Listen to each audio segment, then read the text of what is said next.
Hello, everybody. Be welcomed to my teaching e-portfolio. My name is Maria Clara, and this teaching e-portfolio is for the discipline Practice, Analysis, and Supervised Internship 1, which was supervised by Professor Valdeni da Silva Reis. My internship took place at Escola Estadual Imaculada Conceição, which nowadays is a high school in Pedro Leopoldo, which is the city I was born. During the pandemic, before UFMG came back to the presential mode, I was living in Pedro Leopoldo, and this was the school I did high school. So it was very significant for me to take internship one there. That's why I decided to choose this school. I worked with teacher Denise Damaso. She was my supervisor, and we worked with three groups, two groups of segundo ano and one group of terceiro ano. During the internship, I took use of a field journal, and in this journal, I used to write everything. So I used to write what happened during lessons, my perceptions, my impressions, my feelings, everything that I observed. At the beginning of the discipline of internship 1, the Professor Valdeni asked us to write a narrative on how we were doing. And on October 26th, I wrote a narrative. Back then, I was teaching hybrid. I am a teacher at a language school, and back then I was really frustrated because I didn't know how to manage the situation of teaching students presentially and online at the same time. But after reading the text that was assigned to us on the discipline, I remember why I decided to become a teacher. And that was why, because as a student, I would always appreciate schools. I found schools one of the most amazing environments to learn. And by learning, I don't mean learning English or any other school subject. I mean learning to be a citizen, learning to be a human, to be inserted into society. And I forgot all of this for a while since I started teaching the hybrid mode. So this was very significant for me because I really forgot all of this for a while as I was really frustrated with the hybrid teaching. And school is a place that, and when we say a place, it can be like an online place or a physical place, right? Learning can happen at any time, at any place. But a school for me, the physical school, which was the place that I was as a student, it taught me a lot. I was very inserted into political acts in high school. So I really believe I learned how to be inserted into society at school.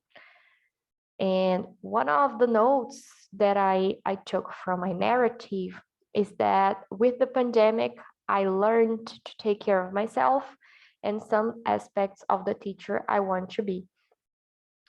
So if I realized that if I want to be a great teacher, that if I want to deliver great classes, I first need to take care of myself. I was feeling really frustrated, and it didn't let me be the teacher I wanted to be. And by taking care of myself, I can manage that a little more. And I also realized and start realizing some of the aspects of the teacher I want to be, and I'll talk about it later on.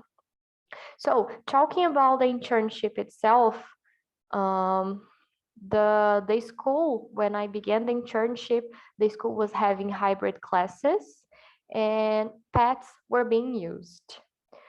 One of my first impressions were that Wi-Fi and computers were not being properly used. The school had around 8 computers and students had access to Wi-Fi.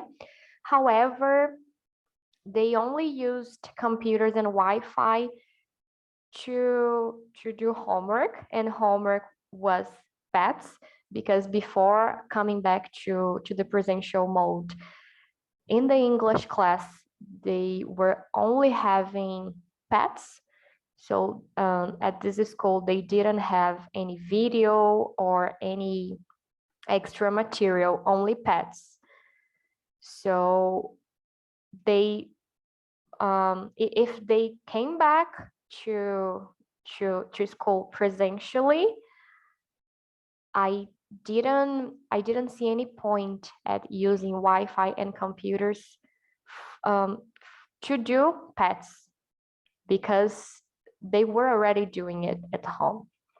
And something that really called my attention were that students didn't show any interest in taking part in classes, and classes had a huge teacher talking time.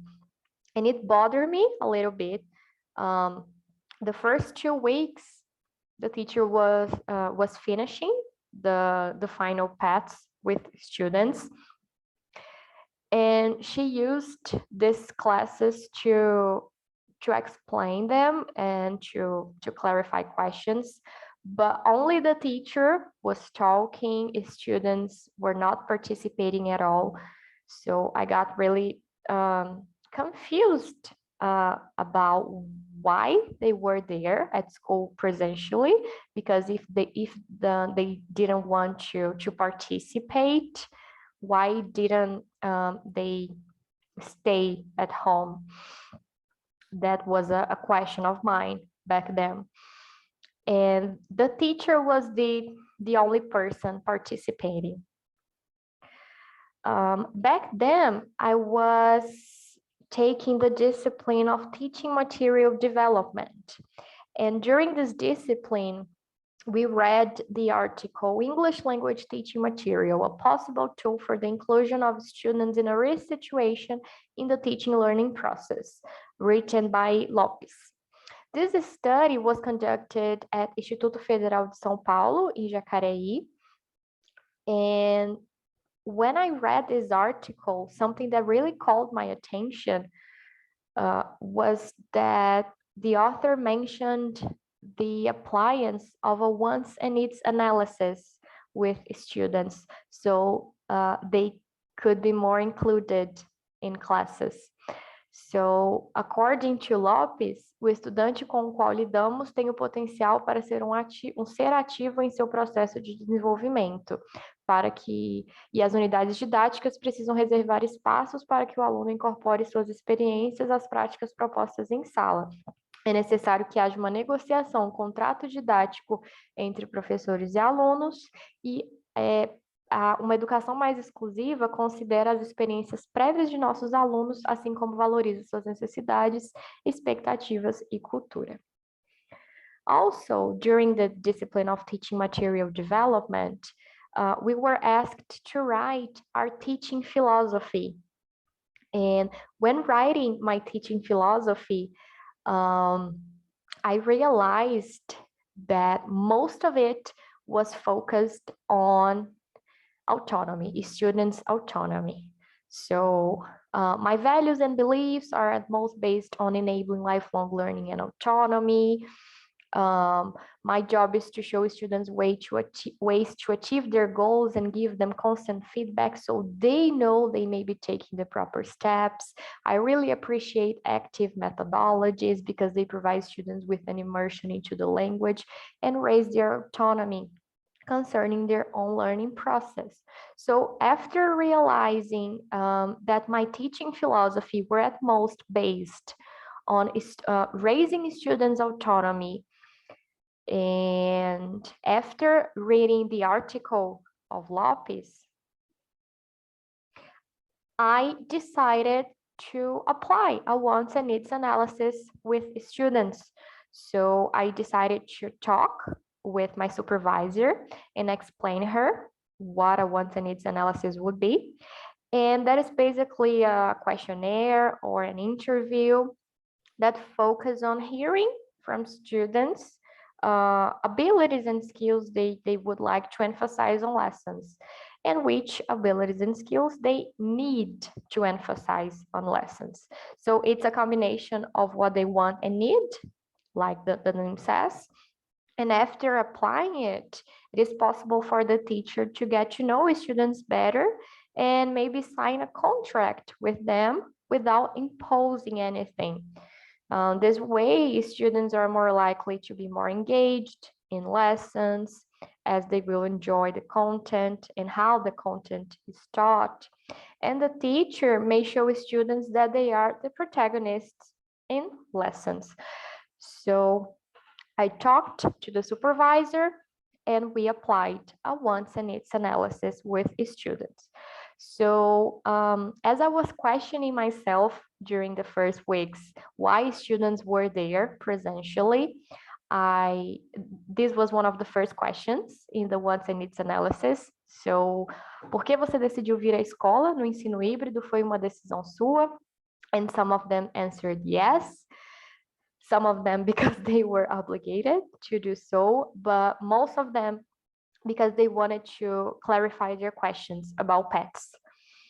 And I also asked them o que você gostaria de aprender nas aulas de inglês, o que não pode faltar nas aulas, qual a sua maior facilidade em inglês, sua maior dificuldade, quais habilidades você precisa desenvolver em inglês.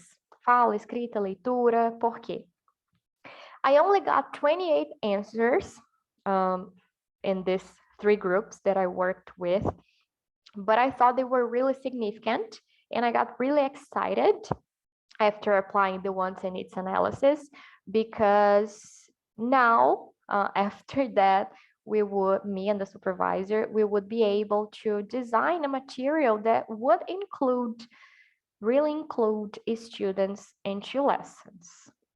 I also designed a pedagogical line for the supervisor, so she could tell me her journey with English, why she decided to major in languages, why she decided to become a teacher. Unfortunately, I got no answers, but some of these were like personally answered during the meetings I had with the teacher.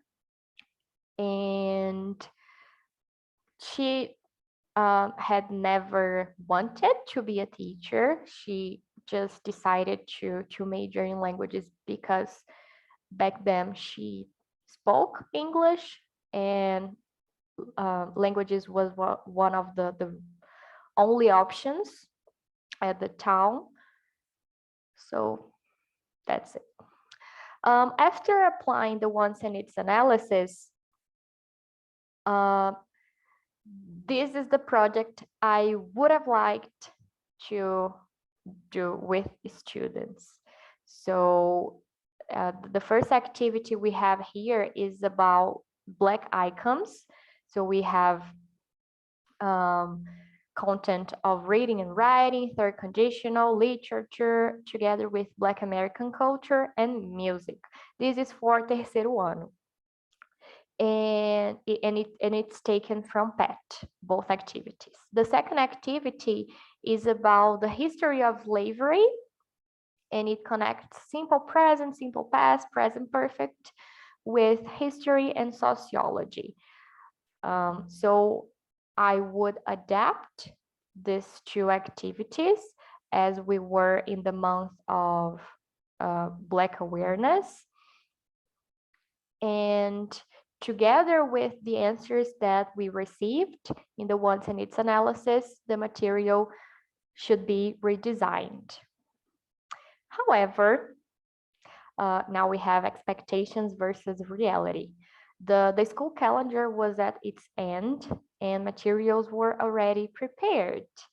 So students had almost passed the year, And all materials should include both online and presential students. So everything that I should do should be on Google Classroom.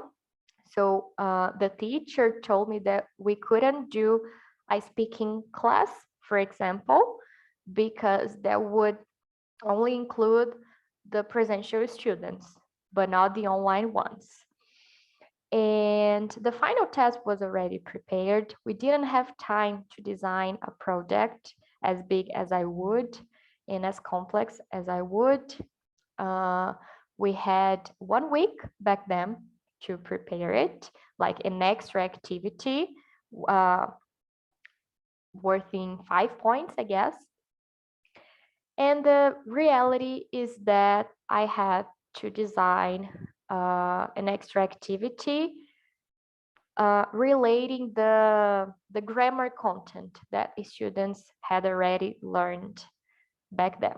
So it was not enabling critical thinking and activating critical thinking. So I got really frustrated with this activity because it was the only one I had to design in 1 week about comparative and superlative, but that's it, right? So about the project, I would ask myself, like, how to solve this. I don't have the time to design a material that I would like to.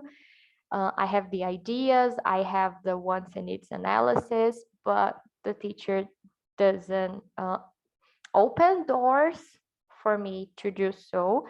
So I scheduled a meeting with Professor Valdeni, and it helped me a lot because Professor Valdeni told me that maybe I could design the project for next internship, or maybe for next year, so that the supervisor could use it with other groups. And back then I was really confused because I didn't know how to teach high school, especially public high school. And I realized the conclusions that I got were that back then I used to believe students were supposed to leave high school acing at speaking. And it was a strong belief of mine, like sounding not like a native, being a C1 speaker of English. And my main question during the meeting with Professor Valdeni was that why do we teach English in regular schools? And then after the meeting and during as well, I realized that knowing English is much more than sounding like a native and acing at speaking and all the beliefs I used to have. Teaching should touch students' hearts. And Valdeni mentioned an expression of professora do espanto, that we should all be professores do espanto, because we should teach everything. We should cover all topics during classes. And English is just a tool for that. So we should teach things in English, like English is the tool that we have in our hands, but we should amaze students, we should astonish them. And that was when I also realized that in my teaching philosophy and the narrative, in my first narrative, that was something I used to, I had also believed before the meeting. So everything was connected during the meeting. Unfortunately, I haven't designed the material I would like to. I didn't have the experience I would like to. But at the end, many things made sense to me about teaching English, and the main question was answered: why we teach English in a regular school? It was answered. So how I'm doing now on February 12th of 2022? Well, now I know that my students should be the protagonists. This is something I'm sure, and it is always necessary and important to activate their prior knowledge. So I would definitely use a wants and needs analysis with my future students. And I hope internship 2 and 3 um, provoke me more questions and more realizements so I can become a better teacher when I graduate. So that's it. Thank you for watching. If you have any question, please let me know any question or any comment. Bye. Thank you.